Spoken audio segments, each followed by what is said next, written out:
Hello दोस्तों, KBC coaching में मैं मंटू आपका स्वागत करता हूं। दोस्तों, आज आपके सामने क्लास 11th का मात्रक और मापन चैप्टर लेके आया हूं, जो आज मैं अच्छी तरह से आपको लाइन बाय लाइन एकदम अच्छे ढंग से समझाने जा रहे हैं। स्किप मत कीजिएगा दोस्तों, ध्यान से सुने और समझने की कोशिश करें। जैसे फर्स्ट नंबर 1.1 भूमिका, पहले भूमिका के बारे में जान ले कि भूमिका में यह कह क्या रहा है। तो जैसे कि यहाँ पर लिखा है, किसी भौतिक राशि का मापन, किसी भौतिक राशि का क्या मापन किसी भौतिक राशि का, किसका, किसी भी भौतिक राशि का मापन एक निश्चित आधारभूत व्यवहारिक रूप से चुने गए मानदंड संदर्भ मानक से इस राशि की तुलना करना है। सरल अर्थ में समझे, किसी राशि जैसे लंबाई, द्रव्यमान को मापने के लिए एक तय मानक से तुलना की जाती है। तय मानक से क्या की जाती है? तुलना की जाती है।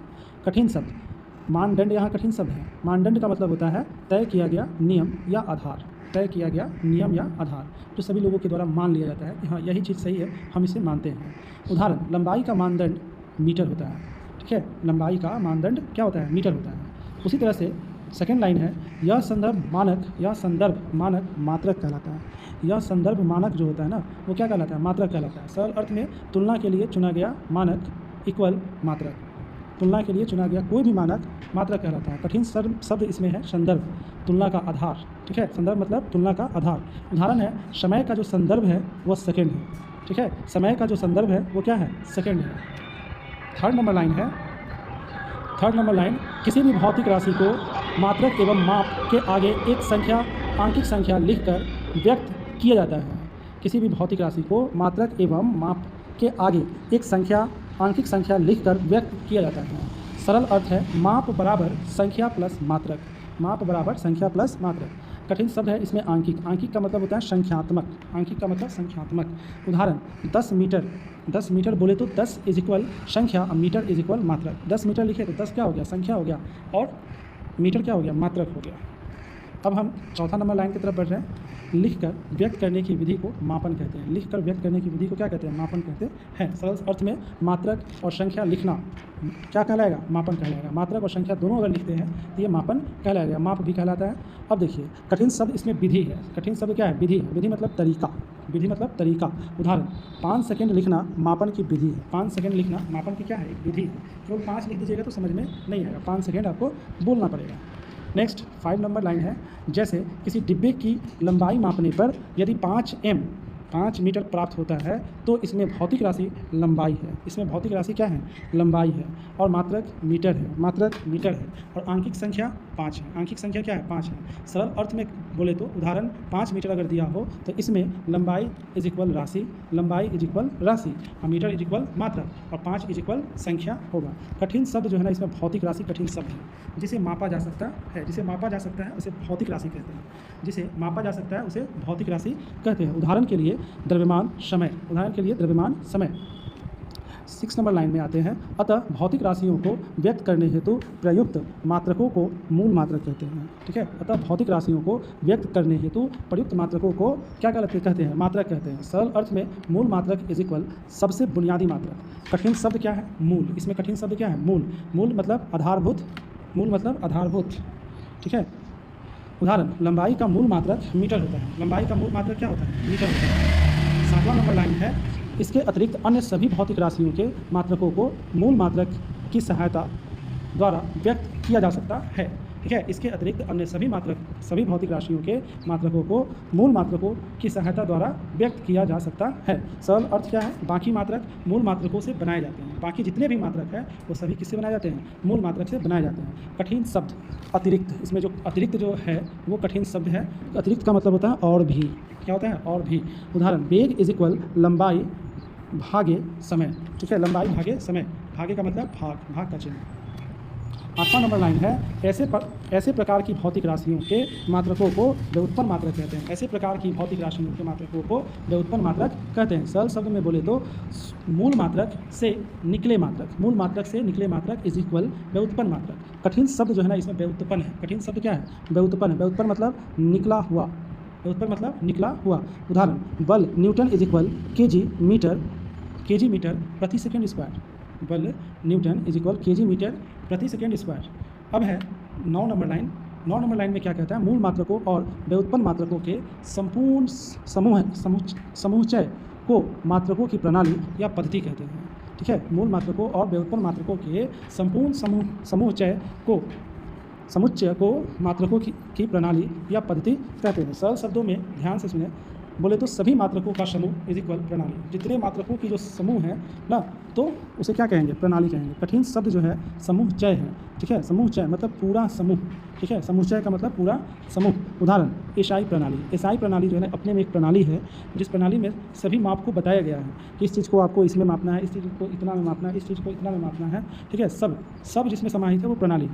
अब जो है मात्रकों की अंतर्राष्ट्रीय प्रणाली, मात्रकों की अंतर्राष्ट्रीय प्रणाली 10वां नंबर लाइन है। बहुत वर्षों तक मापन के लिए विभिन्न देशों के वैज्ञानिक अलग अलग मापन प्रणालियों का उपयोग करते थे। क्या करते थे? उपयोग करते थे।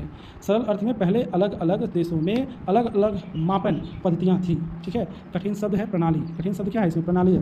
प्रणाली का मतलब नियमों का समूह। किसका समूह? नियमों का समूह। उदाहरण भारत में मीटर, ब्रिटेन में फुट चलता है। भारत में क्या चलता है? मीटर चलता है। और ब्रिटेन में क्या चलता है? फुट चलता है। तो वहाँ का लोग जो है ना फुट में मापते हैं और यहाँ के लोग मीटर में मापते हैं।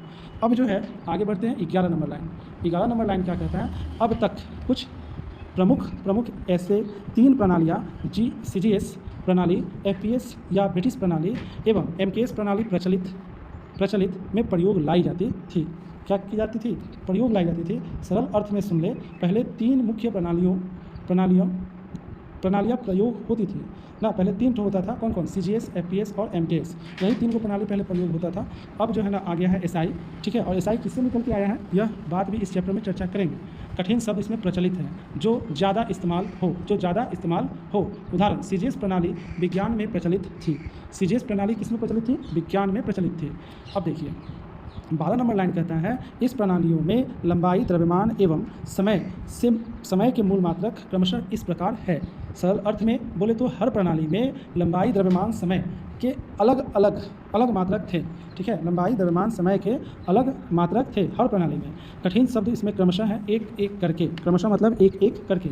उदाहरण CGS में CM, G और S। CGM में CM, G और S था। हम आगे बढ़ते हैं। CGS प्रणाली में सेंटीमीटर, ग्राम एवं सेकेंड। CGS प्रणाली में सेंटीमीटर, ग्राम और सेकेंड। सरल अर्थ में CGS लंबाई इज इक्वल सेंटीमीटर, द्रव्यमान इज इक्वल ग्राम और समय इज इक्वल सेकेंड। कठिन शब्द सेंटीमीटर 1 मीटर या 100वां भाग, 1 मीटर या 100वां भाग। उदाहरण के लिए स्केल इज इक्वल 30 सेंटीमीटर। कितना सेंटीमीटर? 30 सेंटीमीटर। अब है 14 नंबर लाइन। FPS प्रणाली में फुट, पाउंड एवं सेकेंड। फुट, पाउंड एवं सेकेंड प्रणाली में था। सरल अर्थ में FPS में लंबाई का जो मात्रक था वो फुट था, द्रव्यमान का जो मात्रक था वो पाउंड था और समय का जो मात्रक था वो सेकेंड था। कठिन शब्द इसमें पाउंड है। पाउंड मतलब द्रव्यमान की इकाई है, द्रव्यमान की इकाई। आप लोग जानते होंगे, केक वगैरह खरीदने जाते होंगे तो बोलता होगा 1 पाउंड का, 2 पाउंड का, 3 पाउंड का, ठीक है। उदाहरण 1 पाउंड इज इक्वल 0.454 किलोग्राम होता है। मतलब आधा केजी से भी कम 1 पाउंड होता है, ठीक है। अब देखिए यहाँ पर 15 नंबर लाइन में क्या कह रहा है? MKS प्रणाली में मीटर, किलोग्राम एवं सेकेंड है। MKS प्रणाली में मीटर, किलोग्राम एवं सेकेंड है। सरल अर्थ में MKS इज इक्वल लंबाई का मात्रक क्या था? मीटर था। द्रव्यमान का मात्रक क्या था? किलोग्राम था। और समय का मात्रक क्या था? सेकेंड था। कठिन शब्द इसमें किलोग्राम है। किलोग्राम मतलब द्रव्यमान का SI इकाई या SI मात्रक। उदाहरण 1 kilogram is equal 1000 gram. 1 kilogram is equal 1000 gram. 16 number line है। आखिरकार अंतर्राष्ट्रीय स्तर पर सिस्टम इंटरनेशनल यूनिट्स या SI कहलाने वाले मात्रकों की अंतर्राष्ट्रीय प्रणाली को स्वीकार किया गया। क्या किया गया? स्वीकार किया गया। अब कहता है सरल अर्थ में समझे, बाद में दुनिया ने SI प्रणाली अपना ली, ठीक है। कौन सा प्रणाली अपनाई? SI प्रणाली अपनाई। कठिन शब्द स्वीकार। कठिन शब्द इसमें क्या है? स्वीकार है। और स्वीकार का मतलब अपनाना। उदाहरण अब स्कूल, लैब, उद्योग सब जगह SI प्रणाली का प्रयोग हो रहा है, ठीक है। अब है 17 नंबर लाइन। SI प्रणाली का प्रयोग 1971 से विश्व भर में किया जा रहा है। 1971 से जो है ना SI प्रणाली पूरे विश्व में जो है ना चल रहा है। सरल अर्थ बोले तो 1971 से पूरी दुनिया SI प्रणाली प्रयोग कर रही है। कठिन शब्द क्या है? विश्व भर।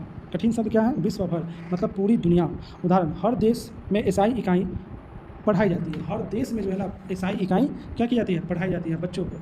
अब है 18 नंबर लाइन। ध्यान से सुनिएगा दोस्तों। 18 नंबर लाइन में है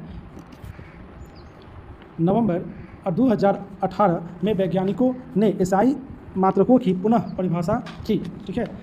नवंबर 2018 में वैज्ञानिकों ने एसआई मात्रकों की पुनः परिभाषा की। सरल अर्थ में 2018 में एसआई मात्रकों को फिर से परिभाषित किया गया। क्या किया गया? फिर से परिभाषित किया गया। उदाहरण, किलोग्राम को प्लैंक कांस्टेंट से जोड़ा गया। प्लैंक कांस्टेंट से क्या किया गया? जोड़ा गया।